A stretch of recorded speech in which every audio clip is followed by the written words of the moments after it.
الحمدللہ وکفا والصلاة والسلام علی رسولہ المصطفیٰ وعلی آلہ المجتبی اما بعد۔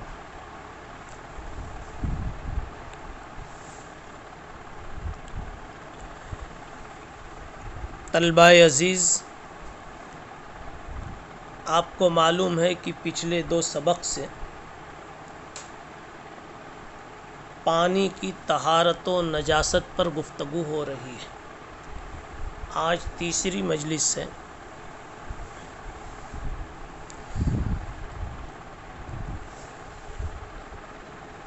پانی کے سلسلے میں مالکیہ کا مسلک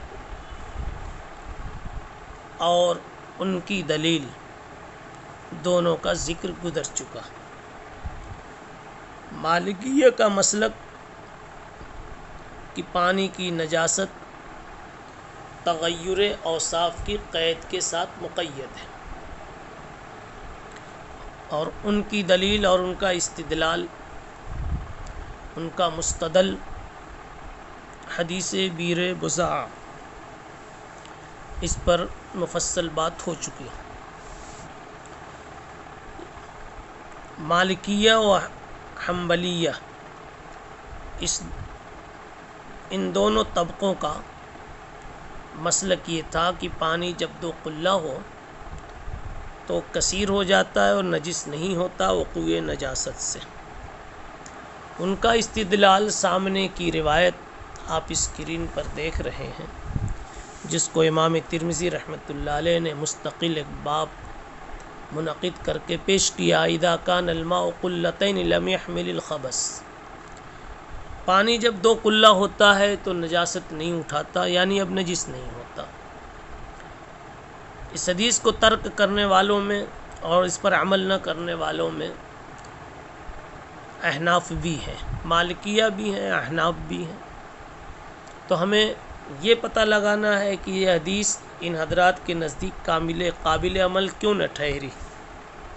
قابل عمل ہوتی تو یقیناً عمل ہوا ہوتا، تو کیا وجہ ہے کہ یہ حدیث ان کے نزدیک قابل عمل نہیں رہی؟ اس کے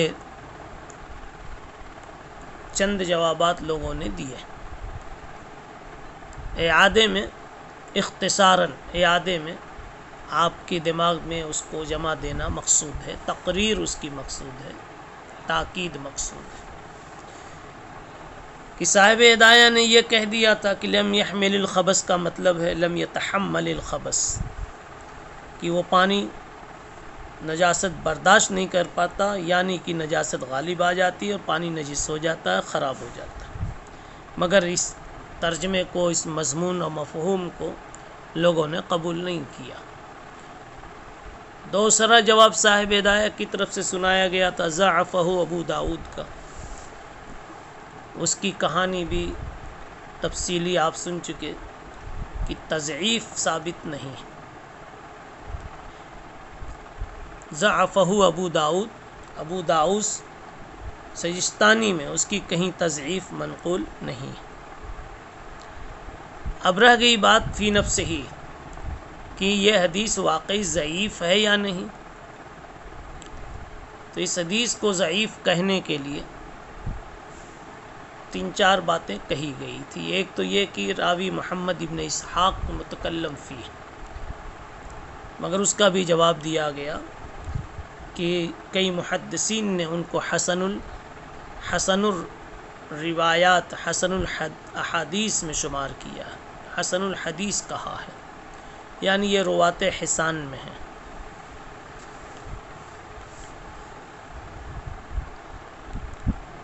اور ضعف کی دوسری وجہ بیان کی گئی اس کے مرفوع اور موقوف ہونے میں اختلاف ہے کہ روایت رفعاً ثابت ہے یا وقفاً۔ ضعیف کہنے والوں نے اس کو اضطراب کہا، جواب دینے والوں نے، صفائی دینے والوں نے کہا یہ اختلاف ہے اور دونوں طرح سے منقول ہے۔ لہذا یہ اضطراب کے درجے میں نہیں ہے۔ اضطراب وہ ہوتا ہے جو وہ اختلاف ہوتا ہے جس کی تطبیق نہ ہو سکے۔ ممکن ہے یہ روایت مرفوعاً بھی منقول ہو، موقوفاً بھی منقول ہو۔ تیسری بات یہ کہی گئی کہ اس روایت کے متن میں کئی طرح سے اختلاف ہے اور وہ اضطراب تک پہنچا ہوا ہے۔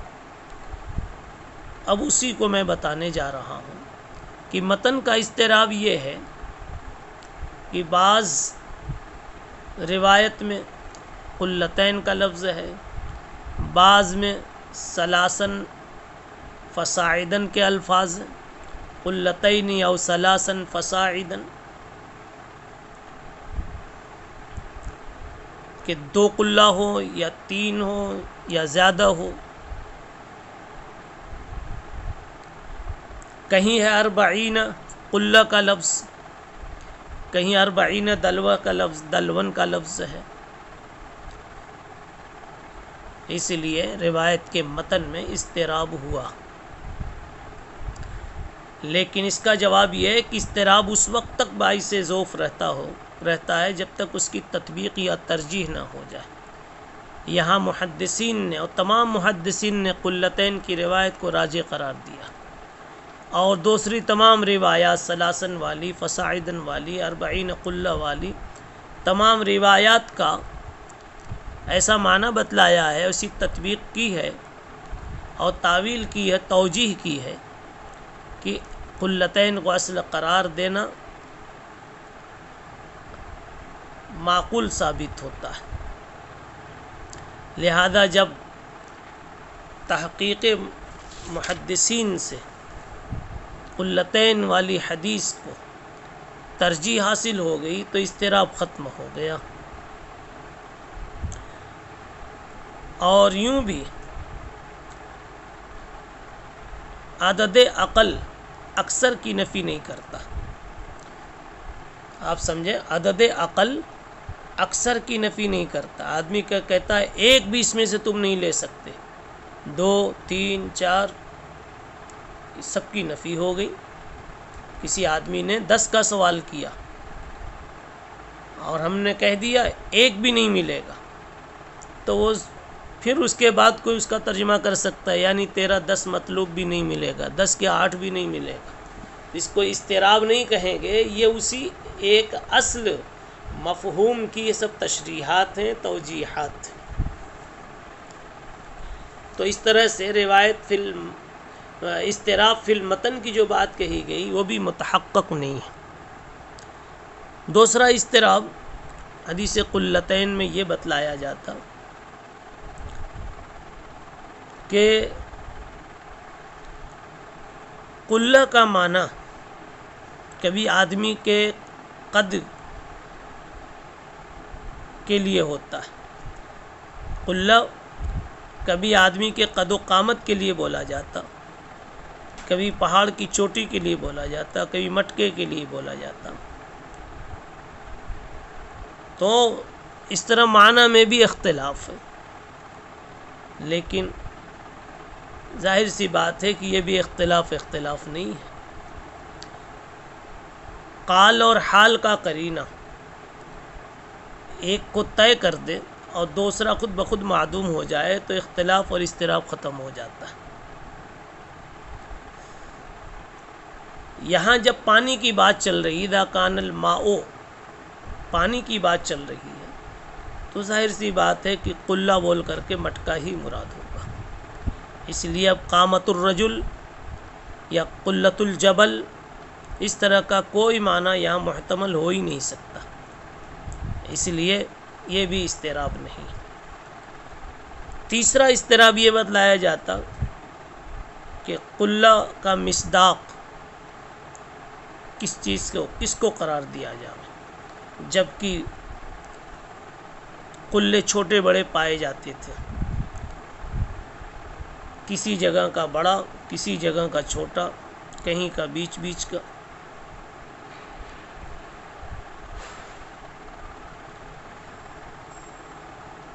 تو لیکن یہ اضطراب بھی قادح نہیں ہے، مفید جرح و تضعیف نہیں ہے، اس لیے کہ جب کئی چیزیں پائی جاتی تو ایسی صورت میں جو رائج ہو، غالب ہو، متعارف ہو، کامل ہو، کسی بنیاد پر ایک کی ترجیح ہو جایا کرتی ہے۔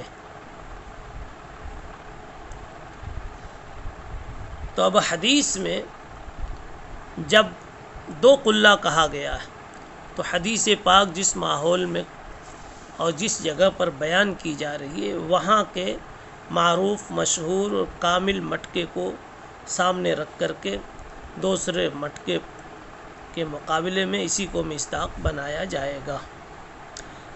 تو اب بات یہ سمجھ میں آئی کہ اذا کان الماء قلتین لم يحمل الخبث کی روایت کو محدثین احناف نے میں سے بعض نے جو ضعیف کہہ کر کے چھوڑ دیا تھا، تو اس کو ضعیف کہنا اور اس کی وجہ سے چھوڑ دینا یہ قابل اعتبار نہیں معلوم ہوتا۔ اسی لیے محدثین کی ایک بڑی جماعت نے اس حدیث کو صحیح بھی کہا۔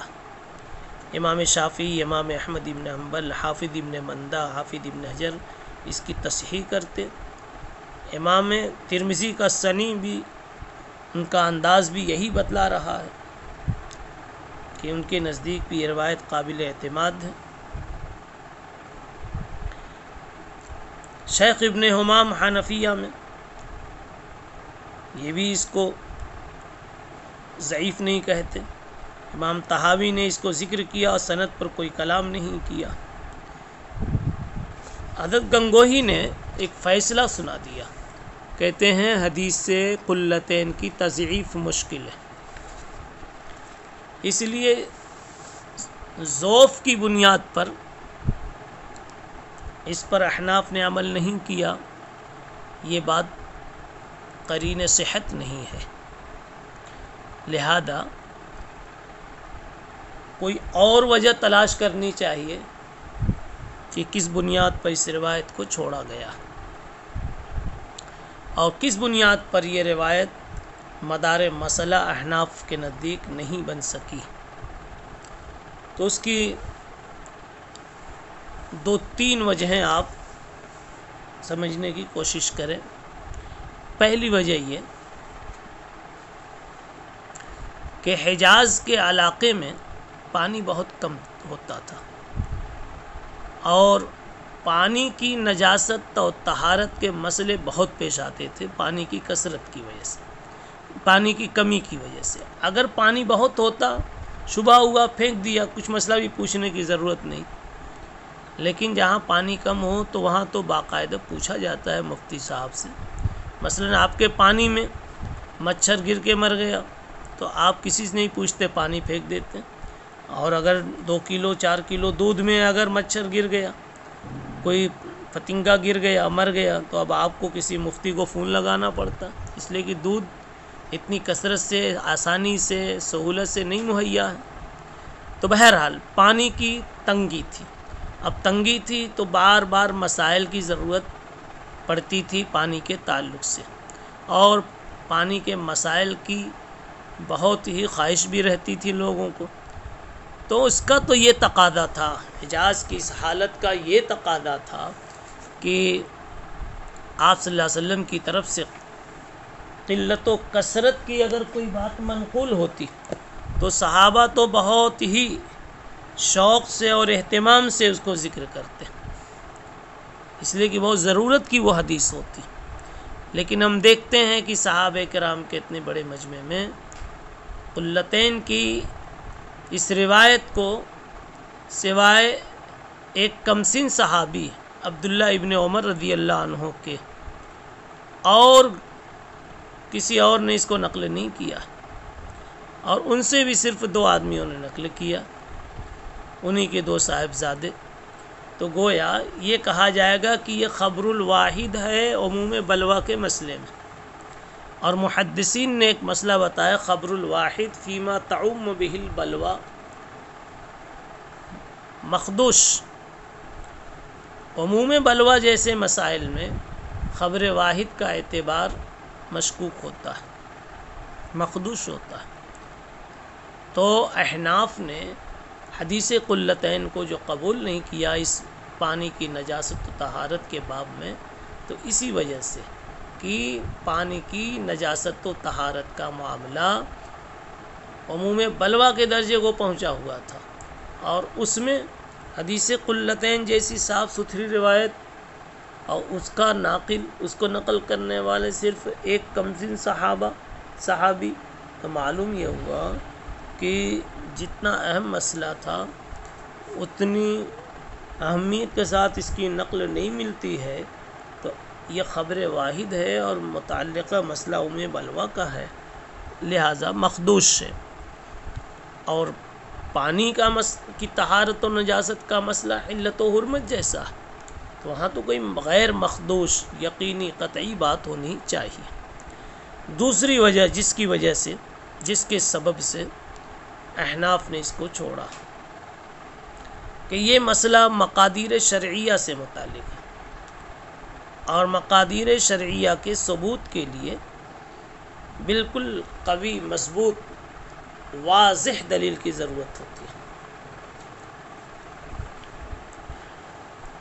مقادیر شرعیہ جیسے اتنی رکعتیں، یہ بھی ایک مقادیر کی قبیل سے، حیض کے اتنے دن، عدت کے اتنے دن، اتنا روزہ، یہ مقادیر جتنے ہیں، نماز کا وقت یہاں سے یہاں تک، یہ بھی مقدار کی قبیل سے۔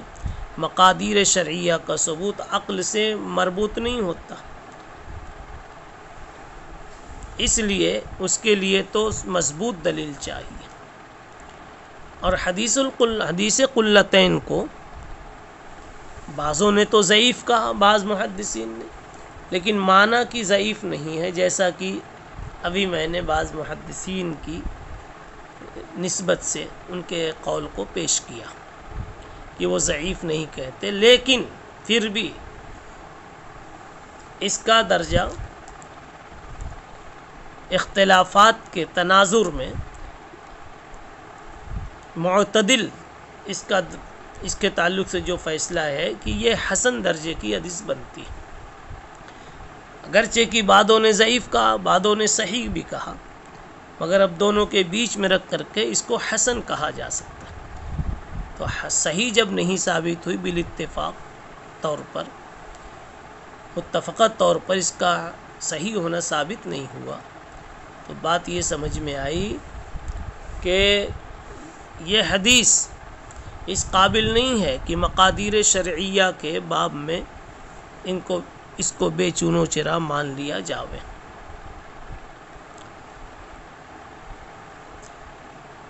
جبکہ احناف نے اپنے مدعا پر جس روایت سے استدلال کیا، بلکہ جن احادیث سے استدلال کیا، کئی روایات ہیں، وہ سب کی سب صحت کے اعلیٰ مقام پر ہیں، صاف ستھری ہیں، اس لیے حدیث القلتین اس کے مقابلے میں مرجوح ہے، اور احناف کی دلیلیں اس کے مقابلے میں راجح ہیں۔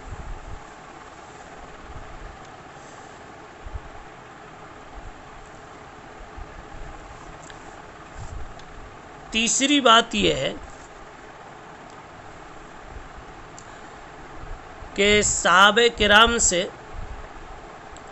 یہ کہیں بھی منقول نہیں کہ انہوں نے قلتین کو قلت و کثرت کا معیار بنایا ہو اور قلتین کو مدار بنا کر کہیں پانی کی طہارت اور نجاست کا فیصلہ کیا ہو، بلکہ شیخ عبدالحق محدث دہلوی نے تو لمعات التنقیح میں یہاں تک فرمایا کہ اس ترک تقدیر پر صحابہ کا اجماع معلوم ہوتا ہے۔ صحابہ نے قلتین کو مقدار شرعی نہیں قرار دیا، تو اس ترک تقدیر پر صحابہ کا اجماع معلوم ہوتا ہے۔ اس کی وجہ یہ ہے کہ بیر زمزم میں ایک شخص گر گیا تھا، تو پورے کنویں کا پانی نکالنے کا حکم دیا گیا تھا، حالانکہ پانی میں اثر بھی ظاہر نہیں ہوا تھا، اور بلا شبہ یہ بیر زمزم دو قلہ سے بہت زائد تھا، قلتین کی مقدار سے زائد تھا، مگر کسی صحابی نے بھی حدیث نہیں سنائی اس موقع پر۔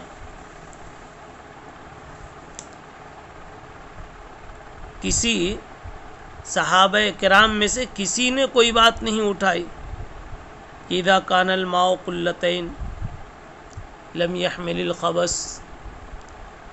صحابہ کا چپ رہنا اس بات کی علامت ہے کہ حدیث قلتین تقدیر شرعی کے مسئلے میں اور پانی کی طہارت و نجاست کے مسئلے میں دلیل کافی نہیں ہے، ورنہ اس وقت صحابہ کرام ضرور اس کو ذکر کرتے۔